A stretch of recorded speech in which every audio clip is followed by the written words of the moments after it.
So another one of our common objections that many of our sellers ask is that what if the buyer moves in, we transfer title, and then they don't make a payment? What do I do then? Okay, well, I like to compare that answer to a rental. So, same situation is very similar. You've got a mortgage that is on the property that you still have to make or somebody's responsible for. And then you have a home buyer and a tenant. So look at the two options there. If you put a tenant into the property, are they going to take care of your house? No, probably not. Probably not. They're not responsible for repairs and maintenance, and they typically, if they don't like the house, they'll just move out in the middle of the night. Right. So you've got a home buyer. This is somebody that's in love with their house. They typically make improvements to the house. They have a financial investment in that house. They're not just going to walk away from it. So the likelihood of your buyer making payments versus a tenant is significantly higher for the buyer.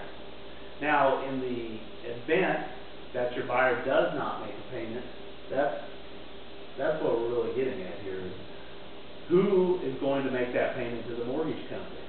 So you got Chase Bank, Wells Fargo, Bank of America, and they all have a lien against the property. If somebody doesn't make that mortgage payment, then ultimately that lender is going to foreclose on the house and take the property back. Now, in the case with owner finance, the buyer makes the payments every month. Those payments go to the lender, and everybody's happy. But in the rare event that the buyer does not or cannot make those mortgage payments, then the seller is still legally obligated under the contract that they signed with the lender to go ahead and continue making those mortgage payments. Okay. Now, let me go a little further on that. So in the event that the buyer doesn't make the payment, in the event that the seller doesn't make the payment, the seller still has options.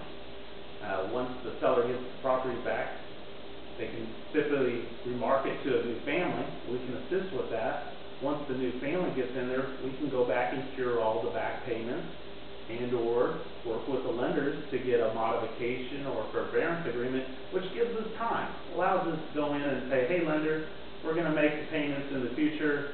Some things have happened. Just give us a little more time. And again, the lenders are more than happy right now. They don't want another house back. They want those payments, and they're willing to give you time to do that. That's great news. Glad to hear.